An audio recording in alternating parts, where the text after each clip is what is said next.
দুর্নীতির মাধ্যমে বিপুল পরিমাণ সম্পদ অর্জনের অভিযোগে গত সোমবার আদালতের নির্দেশে স্বাস্থ্য অধিদপ্তরের বরখাস্ত হওয়া হিসাবরক্ষণ কর্মকর্তা আফজাল হোসেন ও স্বেচ্ছায় অবসরে যাওয়া তার স্ত্রী একই অধিদপ্তরের স্টেনোগ্রাফার রুবিনা খানমের 3টি প্লট, 2টি ভবন ও একটি ফ্ল্যাট ক্রোক করেছে দুর্নীতি দমন কমিশন দুদক। দুদক বলছে, অনুসন্ধানে তাদের নামে দেশে বাড়ি, গাড়ি, জমি, প্লটের পাশাপাশি দেশের বাইরে মালয়েশিয়া, অস্ট্রেলিয়া, কানাডা ও যুক্তরাষ্ট্রে নানা ধরনের সম্পদ থাকার তথ্য পাওয়া গেছে। এছাড়া স্বাস্থ্য অধিদপ্তরের কেরানি আফজাল হোসেনের অবৈধ সম্পদ অনুসন্ধান করতে গিয়ে এই অধিদপ্তরের আরও বেশ কয়েকজন কোটিপতি কর্মকর্তা কর্মচারী সম্পর্কে দুর্নীতির তথ্য পেয়েছে দুদক। তবে শুধু স্বাস্থ্য অধিদপ্তরই নয়, এর বাইরে এরই মধ্যে ঢাকা পাওয়ার ডেভেলপমেন্ট কোম্পানি লিমিটেডের নির্বাহী পরিচালক ও তার স্ত্রীর নামেও বিপুল পরিমাণ অবৈধ সম্পদের খোঁজ পেয়েছে দুদক। গত জানুয়ারি মাসে চট্টগ্রামে কাস্টমস ও বন্দরের কর্মকর্তা কর্মচারী স্ত্রীদের অবৈধ সম্পদের সন্ধান পায় দুদক, যাদের মধ্যে 20 জন কর্মকর্তা কর্মচারীর স্ত্রীর বিরুদ্ধে মামলা হয়েছে। আরও অনেক সরকারি কর্মকর্তা কর্মচারীর স্ত্রী ও পরিবারের সদস্যদের অবৈধ সম্পদের অনুসন্ধান চলছে। জার্মানির বার্লিন ভিত্তিক প্রতিষ্ঠান ট্রান্সপারেন্সি ইন্টারন্যাশনাল TI এর 2018 সালের দুর্নীতির ধারণা সূচক বলছে, এবার সবচেয়ে দুর্নীতিগ্রস্ত দেশের তালিকায় বাংলাদেশ 4 ধাপ অবনতি করে 13তম অবস্থানে উঠে এসেছে। দেশে দুর্নীতির এই অবস্থায় ইশতেহারে দুর্নীতির বিরুদ্ধে জিরো টলারেন্স নীতির কথা উল্লেখ করে টানা 3য় মেয়াদে ক্ষমতায় এসেছে আওয়ামী লীগ। প্রধানমন্ত্রী নিজে দুর্নীতি বিরোধী লড়াই অব্যাহত রাখার ঘোষণা দিলেও অঙ্গীকারের সঙ্গে বাস্তবায়নের মিল না থাকাতেই বাংলাদেশে দুর্নীতি বাড়ছে বলে দাবি পর্যবেক্ষকদের। এসব নিয়ে আলোচনায় আজ রাজকাহন স্টুডিওতে আছেন জাতীয় রাজস্ব বোর্ড NBR এর সাবেক চেয়ারম্যান বদিউর রহমান, দুর্নীতি দমন কমিশন দুদকের লিগ্যাল অ্যান্ড প্রসিকিউশন বিভাগের মহাপরিচালক মহিদুল ইসলাম এবং ট্রান্সপারেন্সি ইন্টারন্যাশনাল বাংলাদেশ TIBর পরিচালক মোহাম্মদ রফিকুল হাসান। স্বাগত আপনাদের তিনজনকেই। বদিউর রহমান, আপনাকে দিয়ে শুরু করি। আমরা বিষয় নির্ধারণ করেছি যে ক্রোকে অবৈধ সম্পদ অর্জন কমবে বা এর মোকাবেলা করা যাবে, দমন করা যাবে। এটা দুর্নীতি কমানোর জন্য বা দমানোর জন্য একটা স্টেপ মাত্র, শুধু ক্রোক দিয়ে কমানো যাবে না। তার কারণ দুর্নীতি হয় কেন সেই অংশটা দেখতে গেলে রাষ্ট্রীয় পর্যায় থেকে শুরু করে সামাজিক, ধর্মীয় 3টা বিষয় সবসময় বিবেচনা রাখতে হয়। প্রথমটা হলো, আপনি আমি যদি আমাদের বিবেকের অনুশাসন মেনে চলি, ধর্মীয় অনুশাসন মেনে চলি, তাহলে তো দুর্নীতি হওয়ার কথাই না, নাম্বার 1। এটা যদি না করি তাহলে তো খুন, রাহাজানি কিছুই হয় না কথা। কিন্তু এটা তো করে না মানুষ, স্বাভাবিক, মানুষের গঠনটাই, কেমিস্ট্রিটাই ওইভাবে আছে যেভাবে হোক। তাহলে বাকি কি থাকলো? একটা হলো সামাজিক প্রতিরোধ, আর একটা হলো আইনের ব্যবস্থা, রাষ্ট্রীয় ব্যবস্থা। আগে সামাজিক প্রতিরোধ ছিল এবং কঠোরভাবে ছিল। আমরা 50-এর দশকের শেষের দিকে এবং 60-এর দশকেও দেখেছি যে দুর্নীতিবাজ একজন ঘুষ খেলে তার নাকি পেট মোটা হইতো, বলতে যে ও ঘুষ খায় এই জন্য পেট মোটা। এমনকি মসজিদের ইমাম সাহেব, সমাজের গণ্যমান্য ব্যক্তিরা তাদের মেয়ের বিয়েতে পর্যন্ত যেতেন না, সে প্রশ্নগুলো উঠত। কারণ তখন বলতো তলব কত পাও, বেতনকে তলব বলতো, তলব কত পাও আর উপরি কত, এই জিনিসটা তখন কঠিনভাবে মানা হতো। এখন সেটা চলে গেছে। এখন যারা ওইগুলো অনুশাসন করবে তারা বরং দুর্নীতিবাজকে বেশি প্রশ্রয় দেয়। আর মানুষের সাইকোলজিক্যাল অ্যাপাথিটাও এমন হয়েছে যে আমার কোনো কাজে আসে না, আমার কোনো উপকারে লাগে না, কিন্তু ওই যে বড় একটা গাড়ি নিয়ে লোক যাচ্ছে, আমি অযথা পেছনে গিয়ে তাকে একটা সালাম দিচ্ছি, তাতে আরও উৎসাহিত হচ্ছে। সে দুর্নীতিবাজ কিনা। আবার দুর্নীতিবাজ সে হলে সে আবার দান করা তো বেশি করতে পারতেছে, তাকে মানুষ সম্মান করতেছে। বেশি টাকা হচ্ছে, টাকা দিয়ে পরে ক্ষমতা কিনছে। কিন্তু এরকম বিব্রতকর পরিস্থিতি যে হচ্ছে, যে মানে স্বামী স্ত্রী গ্রেফতার হয়ে যাচ্ছেন, তাদের সকল সম্পদ ক্রোক করে ফেলা হচ্ছে, তাতেও কেউ সাবধান হবেন বা ভয় পাবেন বলে মনে হয় না। কেন ভয় পাবেন কেন?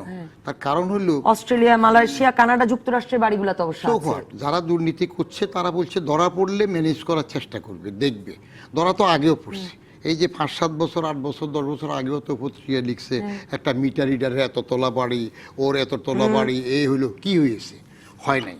আমি একটা গল্প শুনেছিলাম যে আমাকে একজন এক জুনিয়র কলিগ বলতেছিল কথা সঙ্গে দুর্নীতি নিয়ে, বলে যে স্যার এটা দুইভাবে আমরা ফলো করতেছি, একেবারে নবীন ধরতে গেলে বলে যে একটা উইন উইন সিচুয়েশন, যে দুই পক্ষ লাভবান হচ্ছি। হ্যাঁ, সেই ক্ষেত্রে আমি যদি লাভবান হই এবং যিনি গুড় দেবেন আমাকে তিনিও যদি লাভবান হন, তখন একটা উইন উইন সিচুয়েশন। এখানে কেউ কারো বিরুদ্ধে কমপ্লেন করবে না, we are gainer both the side. আর একটা হলো বাই কম্পালশন, যে আমাকে আটকায় দিচ্ছে, তার ভাইয়ের জন্য একটা পুলিশ ক্লিয়ারেন্স লাগবে ওই যে এসবির থেকে বা এসএসবিআর থেকে। তো ও যখন নিজের পরিচয় দিয়ে টেলিফোন করছে, তখন তো তাকে হাইকোর্ট সুপ্রিম কোর্ট দেখিয়ে দিয়েছে যে না, তার ঠিকানা ভুল আছে, আগে বাসা ছিল একটা ভাড়া বাসা ঠিকানা, হবে টবে না। পরে এইবার ভাইয়ের পরিচয়টা বাদ দিয়ে তার ছোট ভাইকে সে বললো যে তুমি সরাসরি দেখা করো, ভাইয়ের পরিচয় দিয়ে নাই। তখন তাদের হাত মিলল, 1000 টাকা নিয়ে তার ক্লিয়ারেন্স হয়ে গেল। এইটা হলো বাই কম্পালশন। এখন রাষ্ট্রীয় ব্যবস্থায় যেটা হচ্ছে সেটা হলো রাষ্ট্র দুর্নীতির বিরুদ্ধে শক্ত অবস্থান কখনো নেয়নি, এবং এই না নেয়ার মধ্যে কখনো নেয়নি এবং না নেয়ার মধ্যে 1 নম্বরে পলিটিক্যাল নেতৃত্ব দুর্নীতিবাজ হয়ে গেছে, সেই জন্য এটা আর নেওয়ার সামালও হচ্ছে না। মানে রাজনৈতিক নেতৃত্বকেই এই সিদ্ধান্ত নিতে হবে। Exactly. কারণ আমি একটা মানে মইদুল ইসলাম বদিউর রহমান খুব গুরুত্বপূর্ণ একটা প্রশ্ন তুলেছেন। আমি আজ সারাদিন এটা ভাবছিলাম, মানে কাল সারাদিন যখন এই আপনাদের ক্রোক কার্যক্রম চলছিল, তখনও আমি ভাবছিলাম যে এই মিটার রিডারদের গল্প আসলে খুব সাম্প্রতিক সময়ে না, মানে অনেকদিন পর পর সংবাদ মাধ্যমে এরকম একজনের খবর বের করে, এবং তাদের আসলে কি হয় আর এটা করে কি হবে। এরা কি একজনই, মানে স্বাস্থ্য অধিদপ্তরে এরকম একজন স্বামী স্ত্রী সরে যাওয়ার পরে কি ওখানে আর ঘুষ লেনদেন চলছে না? মানে ক্রোকে কি লাভ হবে, সেই প্রশ্নটাই যদি শুনি আপনার কাছে। না, ক্রোকে ধন্যবাদ আপনাকে। ক্রোকের লাভের বিষয়টি তো আছেই। একটি হলো যে এটি একটি আইনগত প্রক্রিয়া। যখন আমরা মামলা করছি এবং মামলা হলে এই মামলার যেটি সাজা যদি হয়, দোষী যদি প্রমাণিত হয়, তাহলে তার যেমন কারাদণ্ড হবে, তেমনি সেই সাথে আপনার যে সম্পদ সেটি বাজেয়াপ্ত হওয়ার বিধান একেবারে বাধ্যতামূলক, এবং সেই সাথে হচ্ছে জরিমানাও বাধ্যতামূলক। তো এই জরিমানা এবং বাজেয়াপ্তি এইটা আদায় করবার স্কোপ হিসেবে এইটাকে আমরা আপনার অ্যাটাচ করে রাখি, যাতে করে এইটা উনি কোথাও হস্তান্তর করতে না পারেন। এইটা হচ্ছে এইটার সুবিধা। কিন্তু এইটার দ্বারা দুর্নীতি যে ক্রোক করে গেলেই দুর্নীতি কমে যাবে সেইটি নয়। দুর্নীতিবাজদের যদি শাস্তি যথাযথভাবে দৃশ্যমানভাবে না দেওয়া যায়, এবং আরেকটি হলো যে যেটি স্যার বলছিলেন যে সমাজে দুর্নীতিবাজদের কদর কতখানি থাকবে, সেটা যদি ঠিক করা না যায়, তাহলে দুর্নীতি কমানো যাবে না। কিন্তু আরেকটা এরা কি একা একা, আমার মানে ব্যক্তিগত কৌতূহল যে এই যে মানে একজন দুদকই কথা বলেছে যে 100 কোটি টাকার কেরানি আর 100 কোটি টাকার স্টেনোগ্রাফার, এই যে স্বামী স্ত্রী মিলে শত কোটি টাকা 5-6টা দেশে সম্পদ বানিয়ে ফেললেন, মানে ওনারা একা কাজ করছিলেন, ওনারা একা অপারেট করছিলেন? না, বোধহয় ব্যাপারটা সেরকম নয়। বলছি সেটি বাকিদের সম্পর্কেও আমাদের কার্যক্রম চলছে, অনুসন্ধান চলছে। তাদের বিষয়েও সেরকম ক্রেডিবল ইনফরমেশন পাওয়া গেলে তখন তাদের এগেইনস্টেও হয়তো এই পদক্ষেপগুলোতে আমরা যাব। নীতি হইলে আপনি একজন দুজন ধরবেন কিভাবে? সব তো একজোট হয়ে গেল।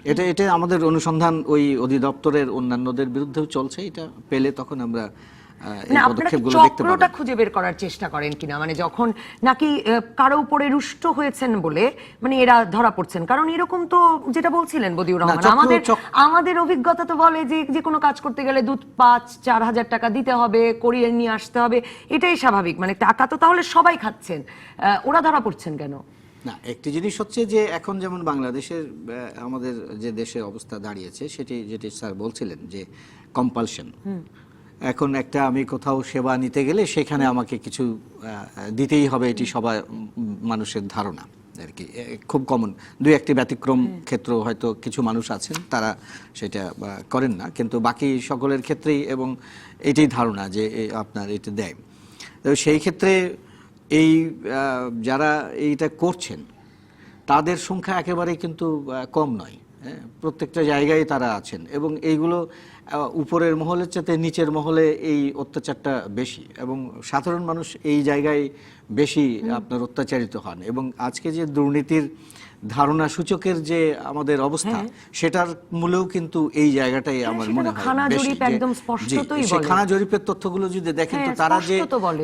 যে বিরাট বিরাট উন্নয়নমূলক কাজের ব্যাপারে বলছেন তা কিন্তু না, বলছেন না। সেবা তারা নিতে গেলেই সেবা নিতে টাকা গিয়ে দিতে হয়। বলছেন এইটাই। এখন সেই জায়গাটাই পরিষ্কার করবার ক্ষেত্রে যেটি একটি বিষয়, সেটি অবশ্যই যে এটি রাজনৈতিক সিদ্ধান্তের মাধ্যমে কিন্তু মইনুল ইসলাম, আপনারা কি চক্রটাকে খুঁজে বের করার কোনো, নিশ্চয়ই আমরা সেটা করি। আমরা বিভিন্ন, নাকি মানে ব্যক্তির বিষয়ে নালিশ হয়, আপনারা শুধু ওই ব্যক্তির পিছনেই লাগে? না, এটা তো চক্র খুঁজতে গিয়েই ব্যক্তি পাওয়া গেছে। এখন এই চক্রের আরো যারা আছেন তাদেরও অবস্থাটা বের হবে। আমি এরপরে যখন আপনার কাছে আসবো, আমি শুনেছি যে অবৈধ, ভুল শুনে থাকতে পারি, যে অবৈধ সম্পদ অর্জন প্রমাণ করাটা আদালতেও খুব কঠিন, যে এই সম্পদ অবৈধভাবে অর্জিত হয়েছে। কাজেই আসলে ক্রোকেই শেষ, নাকি আসলে শেষ পর্যন্ত একটা দীর্ঘ হয়রানির শিকার হবেন অন্তত যারা ধরা পড়ছেন তারা? সেই প্রসঙ্গটা নিয়ে আলাপ করব। আর টাকা চুরি করে যদি আমি দেশের বাইরে এরকম কয়েকটা বাড়ি বানিয়ে ফেলতে পারি, তারপরে জেলেই যাই, কি এমন ক্ষতি, সেই প্রসঙ্গটা নিয়েও আলাপ করতে চাই। আমি মোহাম্মদ রফিকুল হাসান, আপনার কাছে জানতে চাই যে এখন আসলে এই খুবই ইন্টারেস্টিং এই কারণে যে এখন মানে এই ঘটনাতে দেখা যাচ্ছে যে আগে যেমন ওই যে মিটার রিডারের 6 তলা বাড়ি এমন খবর আসতো, এখন দেশে অনেক সম্পদ, বিদেশেও নানা জায়গায় সম্পদ, মানে এক ঝুড়িতে তিনি সব ডিম রাখেননি, এরকম একটি পরিস্থিতি। আর মানে এইগুলো ক্রোক করে এই দুর্নীতি কমবে কিনা, সেটা তো মূল প্রশ্ন। আপনি যে প্রশ্নটা বারবার ভূমি মন্ত্রণালয় মানে এক এক সময় এক একজন কিন্তু নাম ডাক হয় তাদের, এগুলো আপনি যে প্রশ্নটা বারবার যাওয়ার চেষ্টা করছেন, সেই জায়গাটাতেই আমি বোধহয় আপনাকে একটু হেল্প করার চেষ্টা করি। সেটা হচ্ছে যে আপনি জিনিসটাকে যদি অ্যানালাইটিক্যালি দেখেন, যে যাকে কেন্দ্র করে বিপুল সম্পত্তি এবং নিশ্চয়ই আয়ের সাথে যে অর্জিত সম্পদ, তার বিশাল বিশাল বিশাল গ্যাপ, সমুদ্রের মতো গ্যাপ। উনি আসলে কোন পর্যায়ের কর্মকর্তা ছিলেন? উনি কি সেবা প্রদান করেছিলেন? উনি কি প্রকিউরমেন্টের ডিসিশন মেকার ছিলেন? উনি ওনার স্টেকটা কোথায় ছিল? হিসাবরক্ষণ কর্মকর্তা আচ্ছা, বলছেন, আবার তাহলে আপনি বলেন যে এই যে বিপুল, আমি যদি ধরে নেই যে এই বিপুল সম্পদটা হচ্ছে অবৈধভাবে অর্জিত, কিন্তু ওনার ডিসিশন মেকিং স্টেকটা কতটুকু? সেখান থেকে কি এত বিপুল সম্পদ অর্জন করা সম্ভব? তাহলে এটা অবশ্যম্ভাবীভাবে আমাদেরকে বলছে মিটার রিডারের একটা ব্যাপার আছে। হ্যাঁ, এক্স্যাক্টলি, মিটার রিডার কিন্তু প্রতিটা খানায় গিয়ে গিয়ে টাকা রোজগার করতে পারেন, কিন্তু ওনার তো সেই স্কোপ ছিল না। ওনার যে জুরিসডিকশন, ওনার যে জায়গা, সেখান থেকে কোনোভাবেই এত সম্পদ অর্জন করা ওনার পক্ষে সম্ভব নয়, যদি না আপনি যেটা বলছেন he is actually part of the syndicate, A greater syndicate, এবং সেখানে নিশ্চয়ই আরও বহু কোটি কোটি টাকার লেনদেন এবং অবৈধ সম্পদ এবং পাচার, এই জিনিসগুলো যদি আমরা আশা করব যদি এসিসি তদন্ত করেন, তাহলে ক্রমান্বয়ে নিশ্চয়ই এই জিনিসগুলো বের হয়ে আসবে। এবং এটা আসলে হ্যাঁ, এবং আমরা টিআইবি থেকে আমরা public health sector, private health sector, এই দুটোর উপরেই আমরা গবেষণা করেছি, এবং এই গবেষণাগুলো বেশ মোটামুটি সাম্প্রতিক সময়েরই 2016, 17, 18 এর মধ্যেই গবেষণাগুলো এসেছে। এবং এখানে আমরা দেখেছি যে আসলে দুর্নীতির জায়গাগুলো এই স্বাস্থ্য খাতে, যে আপনার নিয়োগ আছে, বদলি আছে, পদোন্নতি আছে, প্রকিউরমেন্ট তো আছে, বড় বড় ধরনের প্রকিউরমেন্ট আছে, এই সমস্ত জায়গাতে। এবং এটা কিন্তু একটা সিস্টেম্যাটিক ওয়েতে এই জিনিসগুলো চলছে, এবং আমাদের রিপোর্টে ইভেন পার্সেন্টেজ পর্যন্ত পাওয়া গেছে, যে এখানে এত পার্সেন্ট দিতে হয়, এখানে এত পার্সেন্ট দিতে হয়, এখানে এত। স্বাস্থ্যসেবা নিতে গেলে, স্বাস্থ্যসেবা নয়, এটা দপ্তরের আপনার নিয়োগ, আপনার বদলি, পদোন্নতি এবং বড় বড় ধরনের প্রকিউরমেন্ট, ন্যাশনাল লেভেল প্রকিউরমেন্ট এবং লোকাল লেভেল প্রকিউরমেন্ট, এই সমস্ত জায়গাগুলিতেই কিন্তু ব্যাপকভাবে দুর্নীতি আছে। এবং আপনি দেখুন যে আমাদের স্বাস্থ্য খাতের অর্জন তো খুবই প্রশংসনীয়, বিশ্ব দরবারেই স্বীকৃত হয়েছে, কিন্তু আমরা আসলে যদি চিন্তা করি যে আমরা আরও কত বেশি অর্জন করতে পারতাম। এবং আপনি নিশ্চয়ই জানেন যে আমরা পাবলিক হসপিটালগুলোতে যখন যাই, আপনি দেখবেন কি একটা অসহনীয় অবস্থা, সেখানে রোগীরা আপনার মেঝেতে পড়ে আছেন, এবং অনেক ডাক্তারই প্রাণান্তকর পরিশ্রম করছেন রোগীদেরকে সেবা দেওয়ার জন্য। আর কত সেবা দেবে? কিন্তু গরিব দেশে তাহলে দুর্নীতির মাধ্যমে এত টাকা তৈরি করছেন বটে। একটা বিরতিতে যাই না, বিরতির পর আবার এই প্রসঙ্গেই আলোচনা করি। একটা বিরতি, ফিরে এলাম রাজকাহনে। বদিউর রহমান, আপনাকেই মানে আপনি বলেছিলেন যে রাজনৈতিক নেতৃত্বের আসলে সিদ্ধান্ত নিতে হবে, সে বিষয়ে মইদুল ইসলামও কথা বলা শুরু করেছিলেন, কিন্তু মানে মানে জিরো টলারেন্সের কথা তো বলা হচ্ছে, প্রধানমন্ত্রী পর্যন্ত অনেকবার বলছেন। দুদক ভীষণ অ্যাক্টিভ হয়ে উঠেছে এবার আওয়ামী লীগ তৃতীয় মেয়াদে ক্ষমতায় আসার পর। মানে ডাক্তাররা কেন হাজির হন না, শিক্ষকরা কেন হাজির হন না থেকে এরকম এদেরকে ধরা, এটা একরকম মনে হয় কিনা যে ওই ব্যাংকের মতোই ব্যাপারটা, যে ওই যে ব্যাংকের যেমন সবার অভিযোগ যে ব্যাংক কেলেঙ্কারিগুলোর ক্ষেত্রে যে মাঝারি মানের কিছু কর্মকর্তা ধরে আসলে শেষ বিষয়টা, এটাও একরকম তাই চলছে কিনা? মানে আলোড়ন তোলা কিছু স্টোরি বেরিয়ে আসছে, এটাই শেষ কিনা? বৃক্ষতমার নাম কি, ফলে পরিচয়। আমার ব্যক্তিগত অভিজ্ঞতা আগের থেকে মোটামুটি সরকারি চাকরিরও তো অনেক বছর গেল, আর 60s প্রথম থেকে যে অবস্থা দিয়ে দেখলাম তাতে এগুলো আমার কাছে তেমন বেশি ফলপ্রসূ বা আশাপ্রদ মনে হচ্ছে না। একবার একটা হুজুক উঠবে, সেটা নিয়ে কয়েকদিন রিপোর্ট করবে, আপনারা একটা টক শো করবেন, তারপরে এগুলো আস্তে থেমে যাবে। কাজের কাজ শেষ পর্যন্ত কিছু হচ্ছে না। এই যে ক্রোক যেটা হচ্ছে, এটা এই যে এখন আলী সরকার কোন মেয়াদে, টানা তৃতীয় মেয়াদে আছে, তার আগে 10 বছর করেছে না?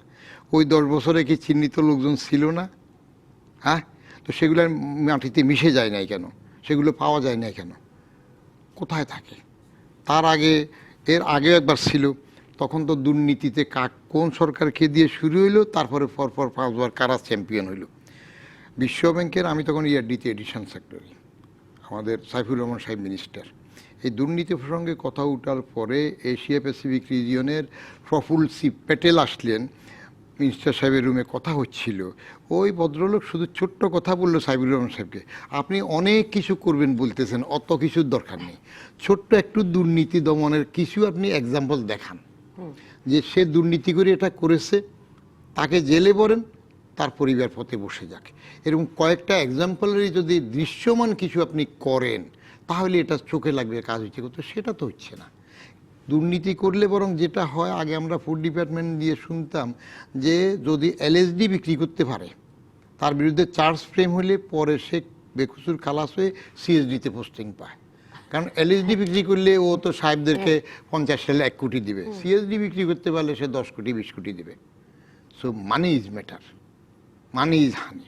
একটা কথা অনেকেই বলেন যে যদি কর ব্যবস্থা, রাজস্ব ব্যবস্থা ঠিক হয় তাহলে নাকি অনেক দুর্নীতি কমবে। আর আরেকটা কথা, সম্পদের হিসেব, এই কথাটা তো ধরুন আওয়ামী লীগ সরকার 2008-এ এই কথা বলে এসেছিল, করেনি জনপ্রতিনিধিদের ক্ষেত্রে, MP মন্ত্রীদের ক্ষেত্রে করেনি। 2014-তেও তাদের ইশতেহারে এই প্রতিশ্রুতি ছিল, 2014-র পরে এখন পর্যন্ত হয়নি। কিন্তু এবার যে নতুন ভূমি মন্ত্রী দায়িত্ব পেয়েছেন, তিনি বলেছেন ভূমি মন্ত্রণালয়ের কর্মকর্তা কর্মচারীরা নাকি নিয়মিত এই সম্পদের হিসাব দেবেন, এবং দেওয়া শুরু হয়ে গেছে, দিয়েছেন তারা। নিয়েছেন, হ্যাঁ, লাভ হবে, নিয়েছেন তো, অসুবিধা কি? আমি ভূমি মন্ত্রণালয়ের ওই যে ভূমি কর দিতে হয়, আমি নিজে গিয়ে দেই। তো এক জায়গায় গেলাম আমি ভূমি কর দেওয়ার জন্য, আমার থেকে তো ঘুষ কেউ চায়ও না, সিনে ফেলে খুচরাটাও ফেরত দে। আমার যদি 10-20 টাকা পাওনা হয় নোট দিলে সেটাও ফেরত দেয়। তো কথা প্রসঙ্গে যেটা বলতেছে, আমি ওরকম সদয় হইতে পারি না। একজন বলতেছে, বলে স্যার আমরা তো এইভাবে কারো কাছ থেকে জোর করে চাইও না, কিছুও না, তবে কেউ যদি খুশি করে কিছু দেয় তো সেটা তো স্যার না করা যায় না। তাহলে জিনিসটা কি হলো? না আপনার কাছেও চাইলো, আমার কাছে চাইলো, আমি এভাবে বলবো খুশি করে দিলে, আমি বাংতিটা পকেটে নিয়ে চলে আসলাম। খুশি করে দেওয়ার বিধানটা আমার নাই। এটা দ্বিপক্ষীয় ব্যাপার। যিনি দিচ্ছেন তাকে আন্ডার কম্পালশন যেগুলো নেই, এটা নাই ওটা নাই সেটা নাই, তখন সে বাধ্য হয়ে দেয়। কেউ নিজের পকেটের টাকা আপনি দিতে চায় না। ভূমি মন্ত্রণালয় যেটা করছে এই জাতীয়, আমরা আরও মাঝে মাঝে কিছুতে দেখেছি। সাইফুজ্জামান ভালো নেতৃত্ব, ইয়াং ম্যান, তাকে আমি ওই যে চিটং চেম্বারের প্রেসিডেন্ট হিসেবে NBR-এ থাকতে দেখেছি, ডাইনামিক। কিন্তু কতটুকু করতে পারবেন, ধরে রাখতে পারবেন, সেটা পরে দেখা যাবে। এক আর দ্বিতীয় হলো, তিনি একক কিছু করতে পারবেন না। ক্ষমতাটা, পলিটিক্সের ক্ষমতাটা একটা চক্রের কাছে থাকে। আপনার টোটাল ইঞ্জিন সিস্টেমের মধ্যে একটা স্ক্রু খুলে গেলে টোটাল ইঞ্জিন কাজ করে না অনেক সময়। এই চক্রের ছোট্ট এক জায়গার থেকে যদি একটু নিষেধ করে দেয়, কেমন আমরা বড় বড় লোক যে ধরা পড়ে না, আটকা পড়ে না, কি জন্য হয়? নিশ্চয় কোথাও থেকে একটু গো স্লো শব্দ একটু থাকে, অথবা একটু রয়ে সয়ে যাও সেটা থাকে। দুদক বা ইলেকশন কমিশন এই যেগুলো কাজ করে, এই ইলেকশন কমিশনের মুখ থেকে এখন বেরোচ্ছে কি, যে সকালে ব্যালট বাক্স ফাটাবে, লাভটা কী হবে? সকালে যদি যারা রাতে মারে, সকালে যদি মারে, তাহলে স্বীকার করছে একই তো হবে। আর দুদক যেটা করছে এখন, ওই যে চেয়ারম্যান সাহেব কোথায় গেল, প্রাইমারি স্কুলে চলে গেল না? হ্যাঁ, হ্যাঁ। শিক্ষকরা আসছেন কিনা সময় মতো? আচ্ছা, এখন চমক সৃষ্টির জন্য যদি ইকবাল মাহমুদ এটা করতে চায় সেটা ভিন্ন কথা, কিন্তু নাকের ডগা দিয়ে বাতির নিচে অন্ধকার থাকলে সেগুলা কি দেখবে? আমি চমক সৃষ্টির বিষয়টা নিয়ে মইদুল ইসলাম জিজ্ঞেস করতে চাই যে এই আফজল হোসেন এবং রুবিনা খাতুন, মানে এই স্বামী স্ত্রী যাদের সম্পদ কালকে বা সম্পদের একটি অংশ, হয়তো সামান্য অংশ আপনারা কালকে ক্রোক করেছেন, সেই রুবিনা খানম এবং আফজল হোসেনকে আপনারা জিজ্ঞাসাবাদের জন্য দুর্নীতি দমন কমিশনে ডেকেছিলেন, তারপরে তারা এখন সময় চেয়েছেন। মানে এই রকম অভিযোগ পেলে আসলে গ্রেফতার করা যায় কিনা, কবে নাগাদ গ্রেফতার করা যায় সেটি জানতে চাই। আর আমি পত্রপত্রিকায় পড়ছিলাম যে আপনারা উনাদের নিকটাত্মীয়, মানে উনাদের ফুল ফ্যামিলি আমি দেখছিলাম প্রায় মানে স্বাস্থ্য অধিদপ্তরে এই কাজ করে। রুবিনা খানমের আরো 3 ভাই, কেউ গাড়ি চালায়, কেউ মানে উচ্চমান সহকারী, কেউ অফিস সহকারী, এরকম নানা কাজ করেন। তারাও আপনাদের কাছে সময় চেয়েছেন। আফজল হোসেনের 2 ভাই, তারাও সময় চেয়েছেন, কেউ হাজিরই হন নাই। এই শক্তি সাহস কোথা থেকে পাচ্ছেন? মানে কাল টিভিতে দেখে তো মনে হচ্ছিল ওনারা খুব বিপদে পড়ার কথা, সম্পদ টম্পদ আপনারা নিয়ে নিচ্ছেন। জি, না, এনারা কোথা থেকে শক্তি পাচ্ছেন সেটি তো আমাদের জানবার কথা নয়, কিন্তু তারা সময় চাইছে, হয়তো বা যিনি অনুসন্ধান করছেন তিনি অবস্থা বুঝে সময় দিতে পারেন। আর যদি উনি নাই হাজির হন, তাহলে তার বিরুদ্ধে অন্যভাবে যে সমস্ত তথ্য উপাত্ত সংগ্রহ করার দরকার, প্রমাণ সংগ্রহ করার, সেই কাজ তো আমাদের চলছে। প্রমাণ সংগ্রহ করা কি সহজ কিনা? প্রমাণ সংগ্রহ করা, সম্পদ অর্জনের প্রমাণ সংগ্রহ করা সহজ কাজ নয়, কিন্তু সেটার ক্ষেত্রে শাস্তির মাত্রাটাও যদি আমাদেরকে একটু বলেন, যদি পারেন প্রমাণ সংগ্রহ করতে।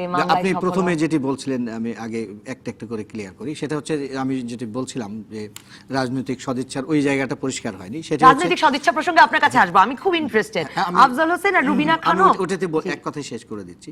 সেটা হচ্ছে যে মাননীয় প্রধানমন্ত্রী শেখ হাসিনা কিন্তু এইবারে প্রথম এসেই কিন্তু রাজনৈতিক সদিচ্ছা যেটি দেখানোর, এটি কিন্তু দেখিয়েছেন, এবং তার আগে বঙ্গবন্ধু সেটি বলেছিলেন, যদিও উনি সময় হাতে পান নাই, কিন্তু এইবারে মাননীয় প্রধানমন্ত্রী তো একেবারে পরিষ্কারভাবেই এটি বলছেন।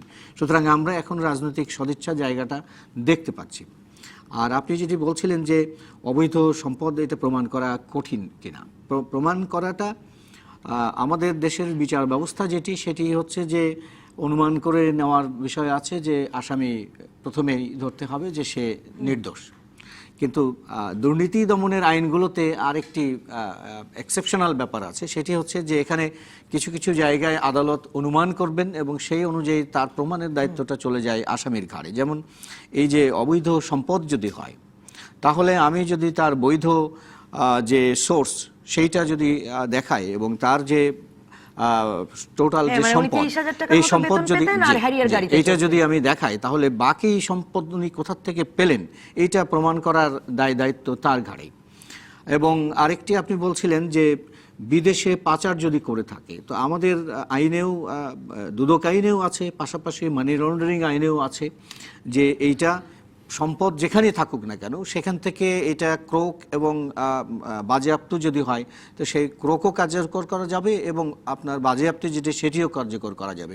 এবং এইটা করবার জন্য যে আইনগত যে ব্যবস্থা, সেটার জন্য একটা আইন করাও হয়েছে 12 সালে, সেটি আপনাকে বলে হচ্ছে মিউচুয়াল লিগ্যাল অ্যাসিস্ট্যান্স আইন।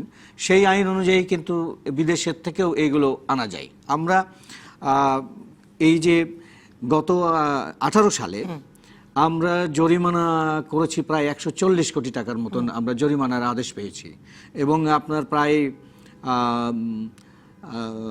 13.5 কোটির মতন বাজেয়াপ্তির আদেশ আছে। কাজে এই যে আপনার একেবারেই যে পর্যন্ত থেকে যাচ্ছে তা না, মানে ওনারা যদি এখন বিদেশ পালিয়ে যান, সেটা ঠিক, বিদেশে যাতায়াতে নিষেধাজ্ঞা আছে, কিন্তু দুদক কি নজর রাখে এরকম ব্যক্তিদের ওপর জিজ্ঞাসাবাদের পর তারা যখন বাড়ি চলে যান? না, নজর রাখবার ব্যবস্থা আছে, সেই নজর হয়তো রাখছে, যাদের রাখবার দায়িত্ব আছে তারা রাখছে। জি, আমি মোহাম্মদ রফিকুল হাসান আপনার কাছে জানতে চাই যে মানে সম্পদের বিবরণী দেওয়া, এটা খুব একটা জনপ্রিয় টার্মে, মানে কাজ এই প্রথম দেখলাম ভূমি মন্ত্রণালয়ের কর্মকর্তা কর্মচারীরা দিয়েছেন, যদিও তাতেও বদিউর রহমান খুব আশাবাদী হতে পারছেন না। কিন্তু আমি জানতে চাই, এই বিবরণীটা রাখলে আসলে এক রকমের চেক অ্যান্ড ব্যালেন্স সৃষ্টি করা সম্ভব হবে কিনা? হ্যাঁ, এটা তো খুবই একটা গুরুত্বপূর্ণ অংশ যে আপনার একজন সরকারি কর্মকর্তা বা কর্মচারী তিনি কি সম্পদ নিয়ে চাকরি জীবন শুরু করেছিলেন, আর প্রতি বছর তিনি কি পরিমাণের সম্পদ তার বৃদ্ধি পাচ্ছে এবং সেটা তার যে আপনার বৈধ আয়, সেই বৈধ আয়ের সাথে সঙ্গতিপূর্ণ কিনা। এটা আসলে এবার আপনি জানেন যে প্রায় 17,000 তৃতীয় এবং চতুর্থ শ্রেণীর কর্মচারী ভূমি মন্ত্রণালয়ের তারা তাদের সম্পদের হিসাব দিয়েছেন। এটা নিঃসন্দেহে একটা প্রশংসনীয় উদ্যোগ, কিন্তু আসলে দুর্নীতির সঙ্গে যে শুধু তৃতীয় চতুর্থ শ্রেণীর কর্মচারী জড়িত তা তো নন। প্রথম এবং দ্বিতীয় শ্রেণীর কর্মকর্তারা আছেন, এবং শুধু ভূমি মন্ত্রণালয় নয়, আরও অনেক মন্ত্রণালয় আছেন যে মন্ত্রণালয়গুলোতে দুর্নীতির অভিযোগ অনেক বেশি রয়েছে। তো সুতরাং আমার মনে হয় যে এটা সার্বিকভাবে সকলের জন্য করতে হবে এবং এটা বাধ্যতামূলক করতে হবে, এবং এই সংক্রান্ত আমাদের যে সরকারি কর্মচারী আইন আছে, সেই সরকারি কর্মচারী আইনের মধ্যে যে ধারা আছে সেই ধারার দ্বারাই কিন্তু এটাকে বাধ্যতামূলক করা সম্ভব। যখন সম্পদের হিসাবের প্রশ্ন আসে, আমরাও বিভিন্ন সময় বিবৃতি দিয়ে টিআইবি থেকে আমরা দাবি করেছি, তখন এই ধরনের একটা যুক্তি দেওয়া হয় যে আমরা তো আসলে আয়কর দিয়ে থাকি, ইনকাম ট্যাক্স রিটার্নের মাধ্যমে আমাদের সম্পদের হিসাব তো দেওয়া হয়, কিন্তু আসলে এটার মধ্যে দিয়ে কোনো স্বচ্ছতা প্রতিষ্ঠিত হয় না। কারণ এনবিআরে, এখানে স্যার আরও ভালো বলতে পারবেন, যে এনবিআরে যে এক ব্যক্তি রিটার্ন দেন সেটা কি আসলে পাবলিক স্পেসে আনবার অধিকার আইনগতভাবে তার ডিপার্টমেন্টের বা মন্ত্রণালয়ের আছে? কিন্তু ডিপার্টমেন্ট বা মন্ত্রণালয় যখন নিজস্বভাবে প্রতি বছর এই সম্পদের হিসাবটা নেবে, এবং এটা কিন্তু ইতিমধ্যে বিধিতে আছে, আইনে আছে যে তিনি দেবেন, কিন্তু এটা প্র্যাকটিস করা হচ্ছে না।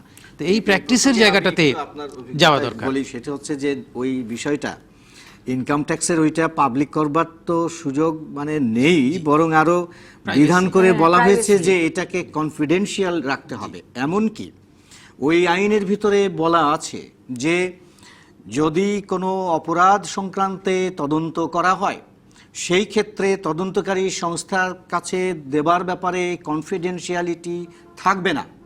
তারপরেও ইনকাম ট্যাক্সের ডিপার্টমেন্টে যারা থাকেন, আমরা যখন চাই তারা তখন ওই প্রথম কথাটা বলেন যে এটা কনফিডেন্সিয়াল, কিন্তু পরের উপধারায় যে বলা আছে যে তদন্তের জন্য এটা কনফিডেন্সিয়ালিটি থাকবে না, সেইটা তারা অস্বীকার করেন। এই হচ্ছে আপনার যেটি বলছেন যে ইনকাম ট্যাক্সে দিলে এটা কতখানি পাবলিক হয়। আরেকটি হলো যে মানে এটা হচ্ছে আপনাদের কাজের ক্ষেত্রে আমাদের একটা কাজের বাধা সৃষ্টি অভিজ্ঞতা করে, এবং এই যে বলছিলেন না যে তথ্য প্রমাণ সংগ্রহ করা কতখানি সুবিধা এবং কতখানি অসুবিধা, এই জায়গাগুলো হচ্ছে অসুবিধা। প্রধানমন্ত্রীও বলছেন যে জিরো টলারেন্স, তারপরে ইনকাম ট্যাক্সের এই বাধা না না, সৃষ্টি কেন আইনের করছে তারা? সেই ইনকাম ট্যাক্স অর্ডিন্যান্স 84 এর ভিতরে আইনে বলাই আছে যে সেইটি তদন্তের ক্ষেত্রে, অপরাধ তদন্তের ক্ষেত্রে তার মানে তো ওই কর্মকর্তারা চাইছেন না আপনারা তদন্ত করেন। ব্যাপার হয়তো বা সেইটাই। একটা বিরতিতে যাই। মোহাম্মদ রফিকুল হাসান, আপনাকে দিয়ে শুরু করব। মানে এই দুদক, মানে আমি যদি বলি যে চেয়ারম্যান ইকবাল মাহমুদের নেতৃত্বে যে দুদক, তারা তো মানে নানা জনকে নানা সময় গ্রেফতার করছে, বারান্দায় হাঁটাহাঁটি করাচ্ছে। এরপরে টিআইবির ধারণা সূচকেও কেন আমরা ভালো করছি না, আমাদের মাথার ভেতরের ধারণাতেও কেন আমরা মনে করছি না দুর্নীতি কমে আসছে? এই প্রশ্নটা করব। একটা বিরতি। এলাম মোহাম্মদ রফিকুল হাসান। মানে এই যে দুদক এত কাজ করছে, একে তাকে গ্রেফতার করছে, সম্পত্তি জব্দ করছে, বারান্দায় নানা জনকে হাঁটাচ্ছে, দুর্নীতির ধারণা আমাদের মন থেকে কমছে না কেন? না, থ্যাংক ইউ, আপনাকে আসলে খুব ভালো একটা জায়গাতে আপনি প্রশ্ন করেছেন। দেখুন, আমরা এই পর্যন্ত যতটুকু আলোচনা করলাম তাতে কিন্তু একটা টোন সেটিং হয়েছে যে আমাদের মধ্যে একটা পেসিমিজম, মানে দুর্নীতি আসলে হচ্ছে কিন্তু হবে না, অনিয়ারও স্যার যেটা বলেছেন, আমাদের প্রশ্ন যেভাবে এসেছে আমরা ভবিতব্য হিসেবে মেনে নিয়েছি। কিন্তু আপনি দেখেন যে খুব সাম্প্রতিককালে যেটা আপনি বলছেন যে প্রধানমন্ত্রী জিরো টলারেন্স বলার কারণে এবং নির্বাচনোত্তর নতুন সরকার হওয়ার পরে যে স্ট্যান্ডটা গভর্নমেন্ট নিয়েছেন, এর কারণে কিন্তু অনেকগুলো জিনিস হচ্ছে। যেমন ধরেন আপনার এই যে ভূমি মন্ত্রণালয়ের যেটা হিসাব নেওয়া হয়েছে সম্পদের, অথবা ধরেন রাজুকে মন্ত্রী নিজে গেলেন, গিয়ে দেখলেন 7,000 না কত ফাইল নাই, উনি 2 সপ্তাহ সময় দিয়ে আসলেন। বুড়িগঙ্গার তীরে এই যে উচ্ছেদ অভিযান নানা বাধাবিঘ্ন অতিক্রম করে চললো, আমরা দেখলাম চোখের সামনে। এগুলো কিন্তু একটা খুব শুভ ইঙ্গিত যে আসলে যদি রাজনৈতিক সদিচ্ছা থাকে, দৃঢ়তা থাকে, তাহলে কিন্তু দুর্নীতির বিরুদ্ধে আসলে মেজার নেওয়া সম্ভব। তারপরে যে আশঙ্কাটা আসছে যে এটা আসলে সাস্টেন করবে কিনা, এটা আসলে ধীরে ধীরে আরও ব্যাপক হবে কিনা, এবং প্রকৃত সত্যিকারের দুর্নীতিবাজরা তাদেরকে ধরা হবে কিনা, এবং দুর্নীতি আসলেই কমে আসবে কিনা, সেই জায়গাটাতে আমি বলতে চাই যে ব্যক্তিগতভাবে আমি আশাবাদী এবং আমি ট্রান্সপারেন্সি ইন্টারন্যাশনাল বাংলাদেশের পক্ষ থেকে বলবো যে আমরা আশাবাদী। দুর্নীতি আসলে নিয়ন্ত্রণযোগ্য একটি বিষয়। দুর্নীতি, এই যে যেটা দুর্নীতি হয়েছে, যেটাকে নিয়ে আমরা আলোচনা করছি, এটা অসহনীয় মাত্রার দুর্নীতি। মানে আমরা হয় দেই না হলে নেই, এরকম একটা সমাজে আশা, মানে এই আশাবাদের জায়গাটাই বা কোথায়? না, দুর্নীতিকে নিয়ন্ত্রণ করতে হলে কতগুলো পরিবেশ অবশ্যই সৃষ্টি করা প্রয়োজন। যেমন প্রধানমন্ত্রী খুব সুন্দর, মাননীয় প্রধানমন্ত্রী বলেছেন যে বেতন ভাতা সব বৃদ্ধি করলাম, দুর্নীতি হবে কেন? এটা কিন্তু একটা ভালো জায়গা। অর্থাৎ আমি যিনি রাজকর্মচারী, সরকারি কর্মচারী, কর্মকর্তা, তার বেতন ভাতা সুযোগ সুবিধা বৈধভাবে বেশি দেব, কিন্তু দুর্নীতি যেন না হয়। আবার ব্যবসার ক্ষেত্রে আমি পরিবেশ নিশ্চিত করব যে মানুষ সৎভাবে ব্যবসা করে সম্পদ আয় করতে পারবে। দুর্নীতির পিছনে তো মানুষের ড্রাইভিং ফোর্সটা হচ্ছে তার লোভ। একদম, প্রধানমন্ত্রী আজকাল প্রায়ই তার বক্তৃতায় এই কথাটাও বলেন যে এত লাগে কেন, এত মানে চাই চাই কেন। এটা আমি একটু জানতে চাই যে খুব তো বলছিলেন যে ট্যাক্স রিটার্নের কাগজ জমা দিলে লাভ হবে, আপনিও বলছিলেন যে ইনকাম ট্যাক্সের অফিস থেকেও আপনারা নানা বাধা পান, বলেন তারা যে প্রাইভেসির জন্য দিতে পারছেন না। কিন্তু এই যে যিনি 30,000 টাকা বেতন পেয়ে বছরের পর বছর ধরে হ্যারিয়ার গাড়ি চলছিলেন, মানে কত দাম, কয়েক কোটি টাকা তো নিশ্চয়ই হবে, সেই হ্যারিয়ার গাড়ি চলছিলেন, তিনি আসলে কোন অ্যাকাউন্টে টাকা, তাকে নিশ্চয়ই সরকারি কর্মকর্তা হিসেবে ট্যাক্স তো দিতেই হয়েছে তার বেতনের উপর, কিন্তু মানে তার মানে তো তার ট্যাক্সের সাথে তো তার হ্যারিয়ার গাড়ি কেনার আয়ের কোনো সম্পর্ক নাই। হ্যাঁ, বেতনের যেটা ইনকাম দেখান সেটার সাথে তো সেটা মানে কাজে দেখাতে ট্যাক্সের পারেন কাগজ না, পেলেও তো লাভ হবে না। আমাদের অভিজ্ঞতা যেটা দেখছি সেটা হচ্ছে যে প্রতিটি দুর্নীতিবাজ মানুষের, মানে বিশেষত এই ধরনের কর্মকর্তা বা কর্মচারী, তাদের ওয়াইফদের, স্ত্রীদের নামে একটি করে ইনকাম ট্যাক্সে ফাইল খোলা হয় যে রাখি মালের ব্যবসা অথবা আরো কি কি জানি ব্যবসা, এই সমস্ত। যেটা রাখি মালের ব্যবসাটা কি কি জানি, মানে ওই মানে হচ্ছে যে আপনার মৌসুমে স্টক ব্যবসা আর কি। আচ্ছা আচ্ছা, মজুদ রাখে আর ছাড়ে। আমি মাল রাখলাম, যখন আবার দরকার তখন ফেরত দিলাম, মানে বিক্রি করলাম, যখন দাম বাড়লো তখন বিক্রি করলাম, যেটার কোনো কাগজপত্র কিছুই। কিন্তু কথা হচ্ছে ইনকাম ট্যাক্স অনুযায়ী আপনি যদি একটি ব্যবসা করেন তাহলে আপনার একটি ব্যবসার নিদেন পক্ষে একটি রেজিস্টার থাকবে, একটা কিছু কাগজপত্র আপনি দেবেন। কিন্তু যেই রিটার্নগুলো এইগুলোতে নেওয়া হয় রাখি মালের ব্যবসায়, তার সাপোর্টে কোনো কাগজপত্র থাকে না এখন। এবং আমরা দেখি ব্যবসার মতো আর কি, মাছের ব্যবসার মতনই। এবং ওই মাছের ব্যবসারও কোনো প্রমাণ দিয়ে আমরা যখন চাই তখন ওইটার সাথে, ওই রিটার্নের সাথে ওই রকম কোনো কাগজপত্র পাই না। এবং এই যে রাখি মালের ব্যবসা করে যে যিনি প্রচুর পরিমাণে এতই বিত্তশালিনী হয়ে গেছেন যে তার হাজব্যান্ডের চাইতে তার প্রপার্টি অনেক বেশি, এখন এনি কেন যে এই সরকারি চাকরিটা করেন আমার কাছে সেটাও একটি বিষয়। আমি এখন আপনার এই অনুষ্ঠানের মাধ্যমে একটি বার্তা দিতে চাই, সাবধান বাণী, যে বিশেষত স্ত্রীরা সাবধান হন।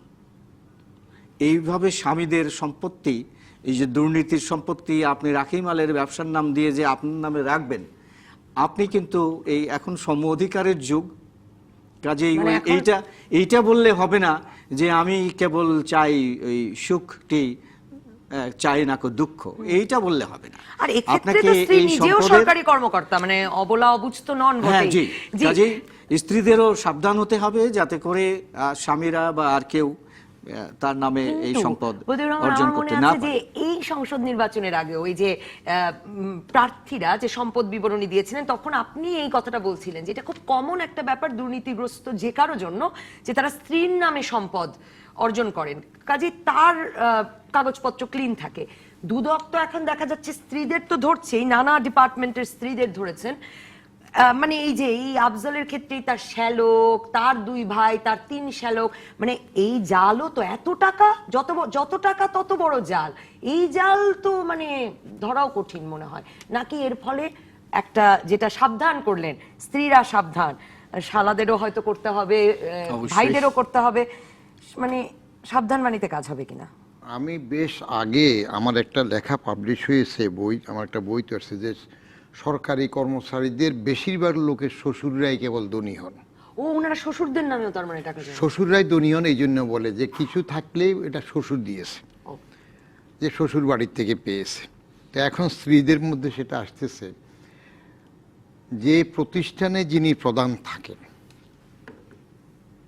এবং সরকার যখন নির্বাচিত হয়ে আসেন, এই দুইটা ক্ষেত্রে সরকার যদি পরবর্তী মেয়াদে ভোটে আসার জন্য left right, legal illegal seal মারা হোক, যেভাবে হোক, লোকজন ঢুকতে না থাকে, এইরকম অ্যাটিচিউডে না থাকে। রাজনীতি করলে ক্ষমতার জন্যই করবে। কোনো একটা সরকার যদি একটা মেয়াদের জন্য এই রকম উদ্দেশ্যটা রাখে, আমি পরের মেয়াদে নির্বাচিত হই বা না হই, আমি এইবার এগুলা ক্লিন করব, ইট ইজ কোয়াইট পসিবল যে পরে আমি অপ্রিয় হইলেও আমি এটা কাজ করে যাব। না, কিন্তু কিন্তু কিভাবে করছেন পসিবল? মানে একজন কেরানি এত Possible. টাকা রোজগার করবেন, আমি যদি কেরানি হই আমি আপনি চাইবো না? আপনি আপনি নবনীতা, আপনি বুঝলেন যে কার কত সম্পদ আছে। আমাদের যেসব ল এনফোর্সিং অথরিটি আছে, এরা অনেক কিছু জানে না, এটা বললে হবে না, জানে। কোরাস গিয়ে সবাই যখন একটা টিমের মধ্যে কাজ করে, তখন কেউ কারোটা জানে না, পরিষ্কার কথা, জানে। তো জানলে ধরছে না কেন, ধরতে পারছে না কেন? এই যে আপনার দুদকের কিছুদিন আগে কি গেল, সার্টিফিকেট গিভিং অথরিটি নামে তার নাম হয়ে গেল দুর্নীতি, সার্টিফিকেট দিল, তার দুর্নীতি নেই। তার আগে একটা কি হইলো, এক বিচারপতির নেতৃত্বে স্বঘোষিত দুর্নীতিবাজ কতগুলো হইলো না, যে স্বেচ্ছায় যদি ট্যাক্স দিয়ে দেয়, হ্যাঁ। আত্মস্বীকৃত দুর্নীতিবাজ, তাদেরকে ছেড়ে দেওয়া হইল। সংসদে খোদ বড় নেতাও তো বললেন যে এতজনের লিস্ট আছে, তাদের কি হইলো? হয় নাই তো। কালো টাকা সাদা করা তো বাংলাদেশের প্রতি বাজেটে একসময় বৈধ ব্যাপার ছিল, একেবারে অনেকটা হয়ে গেল। এখন আপনি যখন ধরবেন, লাভটার থেকে লোভ যখন হয়ে যায়, একটা একার যোগ হয়, লাভের থেকে লোভে যায়, তখন নিয়মের বা কোনো নিয়ম কানুন মানবে না, বেপরোয়া হয়ে যায়। আপনি যেটা বলতেছেন যে এখন সম্পদের হিসাব দিয়েছেন কিনা, দিলে কি হবে? সম্পদের হিসাব তো দিচ্ছে যতটুক সে সার্টিফাই করে টিকে যাবে। আগেরবার কি হইল যে আমার যে ফিল আপ করছে অ্যাডভোকেটে দশমিক দিতে ঠিক মতো দেয় নাই, দশমিকটা এখানে পড়তো ওইখানে পড়ে গেছে, এই জন্য এটা বেশি হয়ে গেছে। দেখছে না তো, একেবারে এক নাম্বার কথা পরিষ্কার। সরকার যারা আছে তারা যদি নিজের দলকেও না দেয়, আমি এবার তাজ্জব হয়ে গেছি। ওই যে বললাম না, গেলাম, বলে যে আপনি তো চেয়ারম্যান, আমাকে তুলনা করতেছে, উনিও তো চেয়ারম্যান। গ্রামের মানুষ বুঝে, চেয়ারম্যান মানে এনবিআর এর চেয়ারম্যানও চেয়ারম্যান, ইউনিয়ন পরিষদের চেয়ারম্যানও চেয়ারম্যান। আচ্ছা, সচিব, ইউনিয়ন বোর্ডের একজন সচিব আছে, সেও সচিব, এটাও গভর্নমেন্টের সচিবও সচিব। তো তাহলে আপনার গাড়ি থাকলে ও থাকবে না কেন? এবং এইবার আমি, আগে তো চেয়ারম্যানের ছিল, এইবার যে মেম্বার হয়েছে, ওয়ার্ড মেম্বার, সে মেম্বার যখন গাড়ি কিনেছে, আমি আর জিজ্ঞেস করতে পারি। অন্যদিকে দেশের উন্নতি হচ্ছে, গ্রাম পর্যন্ত পাকা রাস্তাও তো হয়েছে বটে। সব- অসংখ্য সব- ধন্যবাদ সব- মতিউর সব- রহমান, হবে। ধন্যবাদ মহিদুল ইসলাম, ধন্যবাদ হবে। মোহাম্মদ রফিকুল হাসান জি। এগুলো হবে, উন্নত হচ্ছে তো। একটা আমরা পরবর্তী পর্বে পাহাড়ে এত হত্যা কেন, এই নিয়ে করবো আলোচনা।